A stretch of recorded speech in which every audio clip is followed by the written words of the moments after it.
안녕하십니까. 더비용원 여러분, 국가공인 청소년 상담사 3급 필기시험 대비를 위한 학습 시간입니다. 오늘은 5번째 과목인 학습 이론의 3번째 시간입니다. 교재 위치는 94페이지, 타이틀로는 챕터 2 행동주의 학습 이론에 대해서 지금 공부를 하는데요. 지난 시간에 우리는 학습된 무기력이라고 하는 내용을 이 94페이지 상단에 있는 내용을 간단하게 좀 살펴보았고요. 오늘 더 연이어서 아래딸에 나오는 마우로의 해피학습, 그리고 오른쪽에 있는 또 뭐 징크스에 관한 내용이라든가 이런 것들을 학습해 보도록 하겠습니다. 94페이지 가운데 쪽에 보면 향상 학습에 마우로의 해피 학습이라고 하는 것이 있습니다. 좀 살펴보도록 할게요. 먼저 해피 학습이라고 하는 것은 혐오적인 결과를 미리 신호하는 자극을 단수로 인식을 해서 특정 반응을 획득하는 것이다 라고 설명이 되어 있고, 일반적으로 어떤 혐오스러운 또는 또 좀 벌에 가까운, 처벌에 가까운 그러한 시그널, 신호를 받게 되면 행동이 억제되거나 또는 행동이 강화되는 이러한 내용의 학습을 해피 학습이라고 하는데요. 이 마우로라는 분이 이렇게 얘기를 합니다. 반가로 3번에 보면 해피 학습에 관한 연구 안에는 전기 충격을 제시하기 전에 이를 알리는 신호를 먼저 제시한다라고 해서, 우리가 일반적으로 행동주의 이론에서 보면 무조건 자극과 또 조건 자극, 이 두 가지 동시에 하는데, 이 같은 경우는 지금 현재 뭐죠? 무조건 자극 전에 조건 자극을 먼저 들려주고, 그 다음에 여러 가지 이제 뭔가를 했을 때, 하나의 신호 체계로 보내줬을 때 어떤 행동을 하는가 하는 것들을 실험을 해 본 겁니다. 그래서 어떤 동물을 스틀 상자한 데 놓고 불빛을 몇 초 동안에 먼저 제시한 후에 전기 충격을 제시했습니다. 그러니까 불빛을 몇 번 반짝반짝 비춰주고 난 다음에 실질적으로 무조건 반응을 일으킬 수 있는 무조건 자극인 전기 충격을 가했다, 이런 얘기죠. 그렇게 했을 경우에는 처음 불빛에는 반응을 보이지 않다가 전기가 이제 들어가니까 감전이 되니까 놀래서 회피하는 거겠죠. 그러다가 나중에는 불빛만 반짝반짝해도 실질적으로 무조건 반응을 일으키는 전기 자극이 없다 하더라도 그 동물이, 그게 뭐 쥐가 되든 개가 되든 동물이 도망가 버리는, 그러니까 도피 행동을 하는, 도피 학습을 하게 된다, 이런 얘기를 설명을 하면서, 이러한 것을 가지고서 그 다음에 어떤 회피하거나 또는 도피하는 이런 얘기를 합니다. 그러니까 우리가 이 회피라고 하는 것과 도피는 조금 다르게 이해를 해야 되는데요. 도피라고 하는 것은 상당히 수동적입니다. 수동적이면서 어떤 자극이 주어졌을 때 피하는 것이고요. 그다음 회피라고 하는 것은 좀 능동적입니다. 둘 다 피하는 것이긴 하지만, 이 회피는 미리 알아서 어떤 조치를 취하는 것을 얘기하는 것이고, 도피는 사태가 발생했을 때 하는 거죠. 예를 들면 뭐 산사태가 납니다. 산사태가 일어나는 그것을 보고 도망가는 것은 도피지만, 보니까 아무래도 이게 비가 많이 오고 해서 이 축대가 좀 약해져 있어가지고 이게 도저히 안 되겠다, 예방적 차원에서 여기 있으면 큰일 나겠다 싶어서 미리 장소를 옮기는 것, 이런 것을 우리가 회피라고 할 수 있겠죠. 그래서 도피와 회피 두 가지를 같이 설명합니다. 그러면서 방가로 5번에 보면 사례 2가 나옵니다. 예를 들면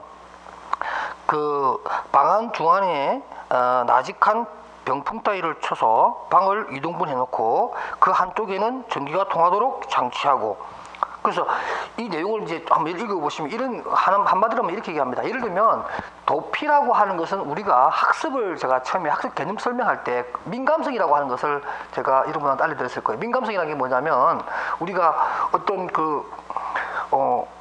불빛을 반짝반짝하고 그 다음에 조금 있다가 전기 충격을 주고, 이걸 계속 반복하다 보면 이제는 거기에 대해서 학습이 되는 거죠. 뭐냐면 민감성이라고 하는 것이 학습이 되어서 불빛만 봐도 그 다음에 전기 충격이 올 것이다 라는 것을 알고 도피하는 거죠. 그러니까 전기 충격이 가지고 있었던 그 부분을 처음에 몇 번 도피해 봤다는 거죠. 그래서 도피가 학습된 것을 얘기하는 것이고, 그 다음에 이제 이 회피라고 하는 것은 그 사례 2에서 나와 있는 것처럼, 예를 들면은 1번 방과 2번 방이 있는데 1번 방에 들어가면 그죠? 전기 충격이 오고 2번 방에는 전기 충격이 없다는 것을 알게 되면 1번 방으로 밀으려고 하는 순간 얘가 빨리 눈치를 채고 1번 방에 들어가지 않고 2번 방으로 들어가 버린다는 거죠. 그래서 말 그대로 회피한다라는 거죠. 그러니까 우리가 이러한 회피적인 측면에서의 학습이 이루어지기도 하고 또는 도피적인 측면에서의 학습도 이루어진다. 이렇게 마우로가 회피 또는 도피 학습에 대한 설명을 했다는 내용입니다. 그러니까 뭐 의교에서 아주 치밀하게 어떤 식으로 구조가 이루어지느냐보다도 학자와 또 어떤 그 학습의 명칭과 또 기본적인 실험 상황만 여러분들이 이해하시면 되겠습니다. 그 다음 95페이지에 보면 또 행동 연쇄법이라고 해서 우리가 지금 현재 우리가 배우는 게 이제 행동주의 학습 이론이잖아요. 그러니까 우리가 행동주의 지난 우리 네 번째 과목의 상담 이론에서 행동주의에 배웠던 내용들 좀 여러분들 좀 상기하시면 돼요. 그러면 제가 그 행동 조성이라고 하는 것을 제가 한번 설명해 드렸을 거예요. 행동 조성이라고 해서 자전거 타는 내용을 설명해 드렸는데 이건 보통 우리가 일반적으로 뭐 연쇄 학습이라고 하기도 합니다. 그래서 연쇄라고 하는 것은 연결됐다는 뜻인데 이건 뭐냐면은 조금씩 어떤 기술이나 어떤 학습을 하기 위해서 한꺼번에 그 학습을 다 배우는 것이 아니라 잘게 썰어서 조금씩 그러니까 자전거를 탈 때 처음에는 네 바퀴를 갖고 타다가 좀 다리 힘이 붙고 균형 감각을 익히게 되면 바퀴를 한쪽을 떼고 그러다 좀 가다가 보조 바퀴를 완전히 빼서 두 바퀴로만 가는, 그래서 뒤에서 아빠가 잡아주다가 아빠가 손을 떼게 되죠. 그렇게 조금씩 이렇게 어떤 배우고자 하는 행동을 잘게 썰어서 단계별로 접근하는 것을, 그래서 하나의 행동을 익히는 것을 우리가 행동 조성이라고 하는데요. 그러한 어떤 세분화되어 있는 동작들의 연쇄입니다. 이 연속적인 과정을 통해서 익힌다. 그래서 여기에서 예수님은 그런 거죠. 어린아이가 수저로 밥을 먹는 것도 처음에는 뭐죠? 수저 집는 것부터 이렇게 배우고, 그 다음에 이렇게 음식을 뜨는 것도 가르치고, 그 다음에 자기 입으로 가져가서 깨끗하게 수저를 이렇게 딱 마무리하는 이런 단계까지 해서 우리가 젖먹이가 이유식에서 이제 떠먹는 그러한 과정을 우리는 이런 연쇄학습 내지는 행동조성이라고 하는 방법으로 학습을 한다. 이런 내용을 여기에 설명해 놨습니다. 그 다음에 또 이러한 행동주의 상담 이론과 관련해서 또 재밌는 게 일반적으로 뭐 민감성에 해당될 수 있지만 어떤 그 신호 체계에 의해서 또 학습을 할 수도 있는 거거든요. 그 중에 하나가 이제 이런 뭐냐면 미싱 행동 내지는 우리가 보통 징크스라 그러죠.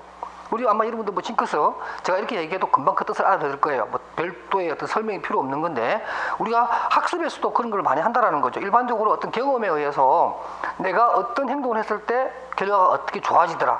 우리 뭐 프로야구 감독들 중에서 막 속옷을 안 갈아입는 감독들이 있다고 그러잖아요. 그러니까 내가 어떤 월요일 아침에 예를 들면 어떤 뭐 이렇게 체크무늬 속옷을 입었는데 계속 승리를 한다 그러죠. 이긴단 말입니다. 그러면 이제 이게 무슨 뭔가 이유를 찾는 거예요. 우리 선수들이 잘한 것도 있겠지만 혹시 내가 이 속옷을 체크 무늬 속옷을 입어가지고 이게 어떤 행운을 가져온 게 아닌가. 그렇게 함으로써 그 주 내내 속옷을 안 갈아입는 뭐 이런 얘기를 많이 하는데 바로 그런 겁니다. 그래서 여기 보면은 뭐 스키너라고 하는 우리 그 조작적 행동주의에서 조작적 조건하에 대가인 스키너가 여러 가지 이제 실험도 많이 하지만 비둘기를 관찰해 봤더니 먹이를 주기 전에 어떤 비둘기들은 뭐 발로 이렇게 땅을 긁는 비둘기가 있고 막 몸을 좌우로 흔드는 비둘기도 있고 빙글빙글 도는 그런 비둘기도 있고, 이건 뭐냐면 그 비둘기들이 선행학습이 됐다는 거죠. 자기가 뭐 빙글빙글 돌 때 먹이가 나왔다든가 발로 땅을 긁을 때 먹이가 나왔다든가 그런 경험이 쌓이게 되면 음식을 먹기 위해서는 사전에 그런 행동을 해야 된다. 똑같은 팬티를 똑같은 속옷을 입어야 게임에서 이긴다라고 하는 그러한 어떤 미신적인 어떤 사고 체계를 갖게 된다는 거죠. 그게 바로 징크스를 얘기합니다. 그다음 밑에 또 기출 문제에서 강화와 강화물에 대한 설명을 하고 있는데 우리 제가 1차 강화물은 쉬워요. 우리가 일반적으로 어떤 그 생물학적인 욕구를 충족해 준다든가 눈에 보이는 어떤 물질적인 보상을 주는 겁니다. 학교 갔다 온 아이가 신발 정리를 잘한다. 그죠? 그러면 아이에게 사탕을 주는 것. 사탕은 달딱지근하고 쾌감을 주는 것들이잖아요. 그것이 하나의 강화도 되지만 또 2차적 강화물이 또 있을 수 있습니다. 예를 들면 사탕을 주는 것이 아니라 돈을 주는 거죠. 돈을 준다라는 것은 우리 행동주의에 보면 뭐죠? 토큰 기법이라고 하는 거 있잖아요. 토큰 효과라는 거. 토큰을 주거나 돈을 주는 거죠. 돈이라고 하는 것은 뭐냐면 이 물질적인 것과 똑같은 연결합니다. 돈 그 자체가 사람에게 쾌감을 주지는 않지만 돈이 있다는 것은 당연히 내가 가게 가서 사탕을 사 먹을 수 있는 그러한 교환 가치가 있는 거잖아요. 그죠? 그런 면에서 돈을 줘도 아이의 어떤 행동은 강화할 수 있다는 거죠. 그게 2차적 강화고, 그 다음에 또 2차적 강화라고 하는 것도 있고, 그건 조금 전에 그 돈은 2차적 강화, 물, 이게 우리가 한문으로 쓰면 뭐 이렇게 쓰나요? 이게 물이죠. 눈에 보이는 물체, 일본어로 말하면 모노라고 하는 건데, 물체를 얘기하는 반면에 2차적 강화라고 하는 것도, 이거 보통 사회적 강화라고 하는 건데, 그 책 아래단에 놓으면 사회적 강화물을 얘기합니다. 이것은 신발 정리한 아이에게 돈을 주거나 사탕을 주는 것이 아니라, 물론 그것도 주지만 그 아이의 행동에 대해서 엄마가 아주 화사하게 웃는다든가, 어른들이 굉장히 흐뭇해한다든가, 선생님이 칭찬을 해준다든가, 말로서 이렇게 해줌으로써 비록 물질적인 것이 아니지만 자기의 행동에 대해서 아이가 어떤 강화를 받는다는 거죠. 아, 내가 이렇게 신발 정리를 하니까 우리 엄마가 좋아하는구나, 환하게 웃는구나, 나에게 따뜻한 미소를 보내는구나, 이런 것들이 1차 강화물 또는 2차적 강화물에 비해서도 훨씬 더 강한 강화 효과를 보일 수가 있습니다. 바로 이런 것들이 이제 사회적 강화물이다, 이렇게 여러분들이 개념을 잡아주시기 바랍니다. 그 다음에 96페이지 나오는 또 하나의 기출문제로서 프리맥 원리라고 하는 것이 있습니다. 이것도 굉장히 재밌는데, 이 프리맥 원리는 프리맥이라는 사람이 여러 가지 이제 실험했을 경우에 1965년도에 이제 발견한, 또는 뭐 기존에 많이 얘기되어 왔던 것들을 좀 나름대로 좀 정리한 그런 원리라고 할 수 있는데요. 예를 들면 우리가 인간의 행동에 있어서 특히 이제 학생들을 봅시다. 청소년의 경우에는 하고 싶은 게 있을 거예요. 하고 싶은 것. 하고 싶은 것이란 것은 하고 싶은 일, 이것은 보통 뭐냐면 재생 가능성이 굉장히 높죠. 늘 그걸 하고 가능성이, 재생 가능성이 높은 그런 행동이고, 또 하나는 하고 싶지 않아요. 하고 싶지 않다, 않은 일, 이거는 재생 가능성이 아주 낮은 그런 거죠.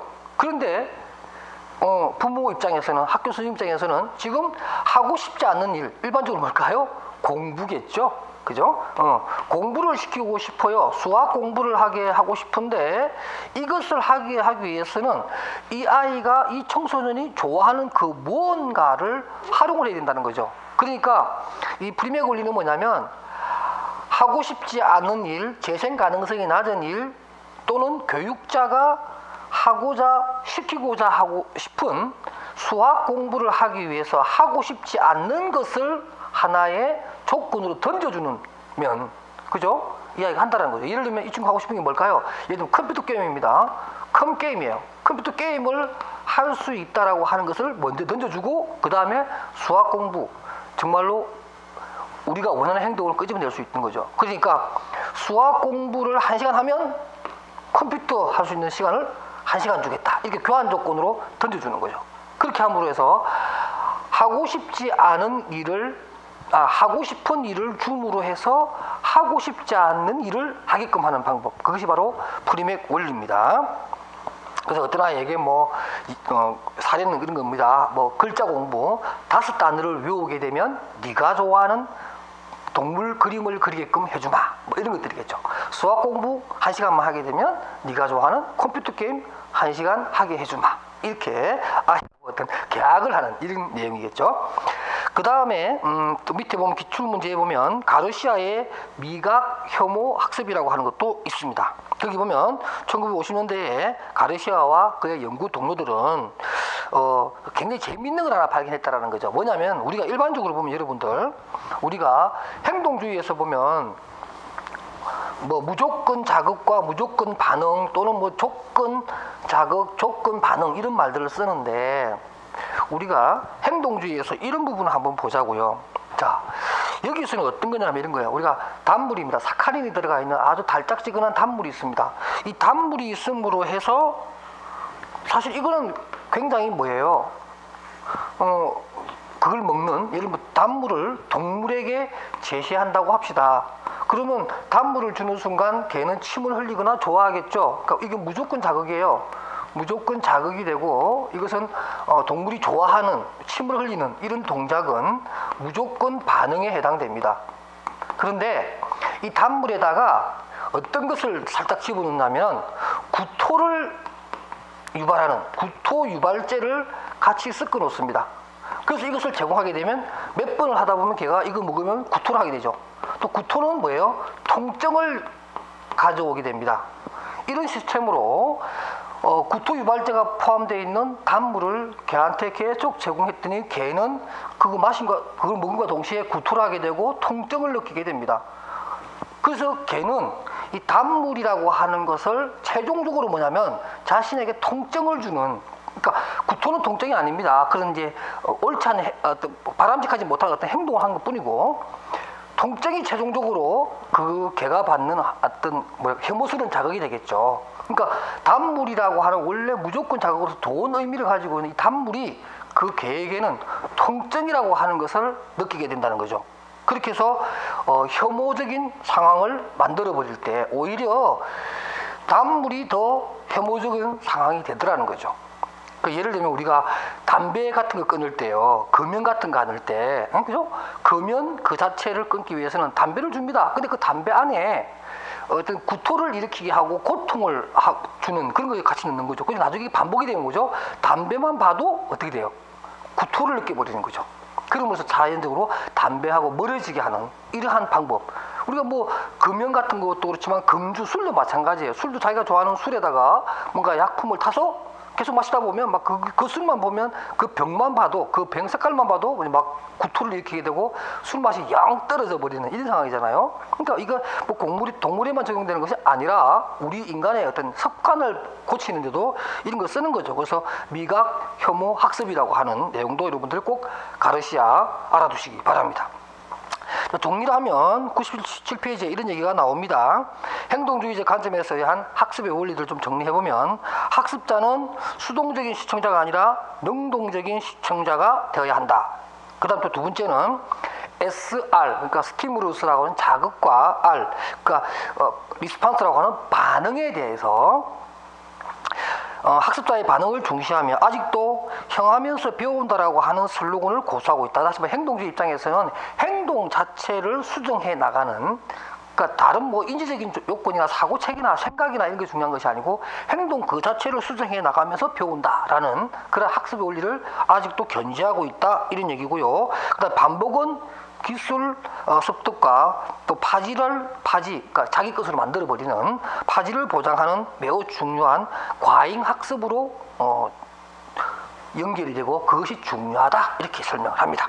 그 다음 강화도 중요하다고 얘기하고요. 그 다음 일반화와 변별을 통해서 학습의 효과를 더 올릴 수 있다고 얘기하고, 욕구 상태가 또 학습에서도 굉장히 중요하다. 무슨 욕구가 있어야 학습에 대한 동기를 가져간다, 이런 얘기를 하면서, 그 다음에 또 8번에 보면 어려운 변별 학습 과정이나 부적절한 동기가 유발되는 사회적 상황에서 갈등과 좌절이 일어나는 것은 불가피하므로 이와 같은 사실을 인정하고 이에 대한 해결 혹은 조정 방안을 마련해야 된다라고 하면서, 갈등과 자정이라고 하는 것에 대한 어떤 행동주의 입장에서 뭔가 좀 재정립이 필요하지 않겠느냐 하는 자기들 나름대로의 어떤 숙제와 과제를 가지고 있다, 이렇게 정리를 할 수가 있습니다. 그래서 1번부터 7번까지의 내용들은 행동주의 입장에서 보는 학습 이론으로서 굉장히 중요한 입장들이니까 꼭 여러분들이 이해해 주시기 바랍니다.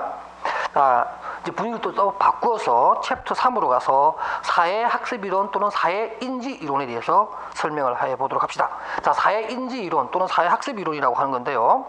사회인지이론이라고 하는 것, 우리가 일반적으로 커그니티브라고 하는 인지를 주요한 핵심 요소로 해서 설명해내는 그러한 학습 접근법입니다. 그래서 인지학습에 대한 기본적인 포괄적인 개념을 보면 이런 거예요. 인지학습은 학습을 단순히 외연적인 반응의 변화가 아니, 다시 말해서 행동주의 입장에서만 보는 것이 아니라 내현적, 내재적 변화를 보면서 이해하는 것, 통찰력을 가지는 것, 목적과 같은 어떤 주관적인 어떤 그런 요소, 이러한 것들에 대한 정신적 과정에 초점을 둬야 된다. 정신적 내용에 초점을 둬야 된다, 이렇게 설명하면서 켈른의 통찰설과 레빈의 장이론, 그리고 톨만의 인지도 학습 또는 잠재학습에 대한 것들이 대표적인 사회인지 이론, 학습 이론이라는 걸 설명해 드리겠습니다. 그래서 이 인지학습의 가장 중요한 것은 유기체 내부에서의 어떤 인지 과정을 중시하고 특히 인지 사고 체계를 학습의 요소로 봅니다. 그리고 행동주의 같은 경우는 고전적 조건하든 조작적 조건하든 자극과 반응의 단편적인 어떤 조합으로만 그렇게 학습이 이루어진다 이렇게 보는 것보다는 좀 더 복합적으로 인간의 학습이라고 하는 것은 인지적 과정, 정신적 과정이 당연히 들어가 있어야 된다. 그러니까 단순하게 어떤 여기 말하는 자극과 반응 이 둘 간의 단순한 연결이 아니라 자극과 반응 사이에 뭐가 있다고요? 인지적 과정이 반드시 들어가 있어야 된다라고 보는 것이 사회인지학습의 기본적인 태도라는 뜻입니다. 그러면서 이러한 인지주의 학습 이론의 내용을 좀 더 정리해 보면 98페이지 밑에서 세 번째 그 단락에 보면 방가로 1번에 경험의 결과로서 일어나는 행동의 변화를 다루는 행동주의 이론과는 다르게 인지주의 학습 이론은 정신적 과정에 초점을 맞추고 개인의 정신적인 구조의 변화를 다룬다. 그 다음 방가로 2번에 보게 되면 인간의 기억이라든가 지각, 언어 능력, 추리력, 지식, 개념에 대한 통합, 문제 해결에 대한 노력이라든가 이런 인간의 내재적 정신 과정, 인지적 프로세스 이 부분을 중시하게 돼 있다라고 얘기하면서 결국 이러한 인지적 학습 이론은 우리가 게슈탈트 이론과 같은 게슈탈트가 왜 뭐 개체는 전체를 통해서 어떤 통합된 과정 속에서 어떤 문제를 인식한다든가 학습의 요소를 찾는다든가 이런 얘기를 했는데 이런 그 게슈탈트 이론뿐만 아니라 심리학 또는 인지 심리학의 하나의 기초에서 발전된 그러한 학습 이론이다 이렇게 얘기하고 99페이지로 가게 되면 인지주의라고 해서 결국엔 어떤 일련의 지적 과정을 설명하는 것이고 방가로 5번에 보게 되면 이러한 인지적 과정이라고 하는 것을 좀 더 구체적으로 설명하게 되면 외부 감각적 자극의 변형이라든가 기호화한다든가 리코딩, 부호화시킨다든가 또는 파지를 한다든가 제한, 리콜이라고 하는 거죠. 다시 끄집어내어서 재인식하는 이런 여러 가지 정신적 과정이 학습에 관여한다 이렇게 보는 것이고 정리하면 결국에는 그 7번에 나오는 것처럼 학습이라고 하는 것은 뭐예요? 인지 구조를 습득하는 것이다. 이렇게 정리를 합니다. 그래서 이것이 이제 인지주의 학습 이론이고요. 오늘 우리가 한번 살펴볼 것은 그 켈런의 통찰학습, 우리가 앞으로 뭐 장이 이론이라든가 또는 그 톨만의 잠재 학습 내지는 인지도 학습에 대해서 설명하겠지만 이 시간에는 99페이지에 나오는 세 번째 켈러의 통찰 학습에 대해서 설명을 해 드릴게요. 이게 이제 인지 학습의 한 중요한 학습 중에 하나입니다.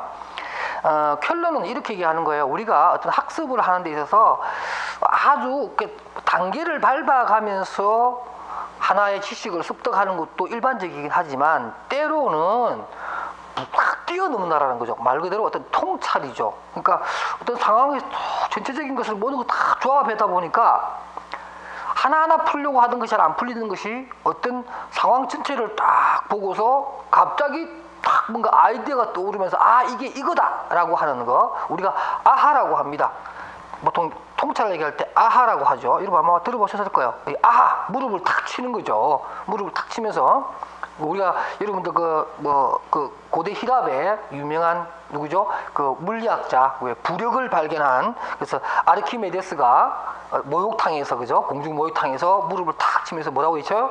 유레카라고 하죠.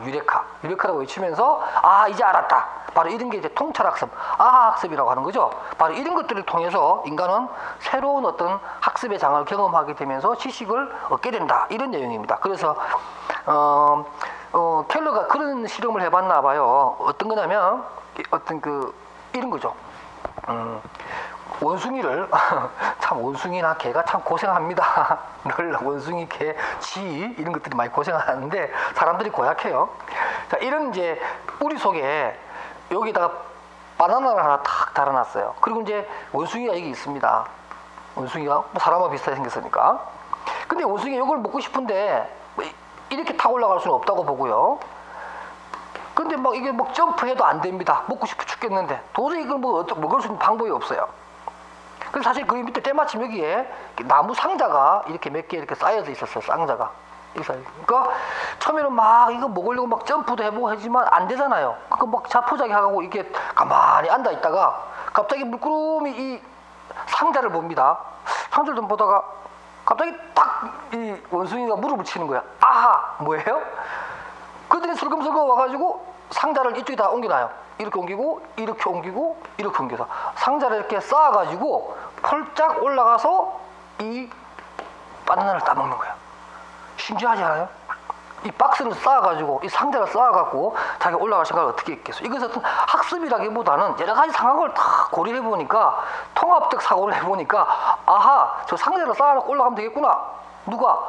침팬지가 그걸 느낀다는 거죠. 그걸 각성하는 거죠. 그래서 그러한 아하라고 하는 어떤 상황을 통해서 지식을 얻어내는 것, 이것도 있다라는 거죠. 이게 바로 통찰학습입니다.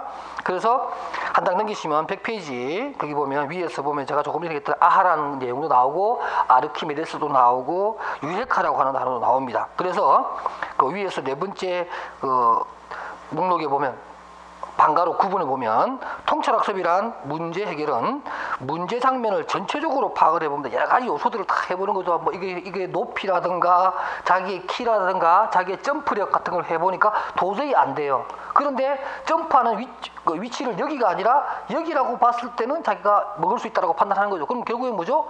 여기서 요만큼의 어떤 뭔가가 채워지면 될 것 같다, 이렇게 판단이 쓴 거죠. 그런데 보니까 때마침 여기 상자가 있어요. 그러니까 원숭이 입장에서도 아, 상자를 이렇게 쌓아놓고 하면 내가 저 바나나를 먹을 수 있구나, 이렇게 생각이 든 거죠. 그죠? 이러한 과정을 통해서 목적과 수단이 한꺼번에 해결돼 버리는 그것이 바로 이제 아하, 그러니까 통합학습이라고 하는 것이 존재한다, 이렇게 설명한 겁니다. 이런 똑똑한 원숭이 한 마리 키워보고 싶은데요.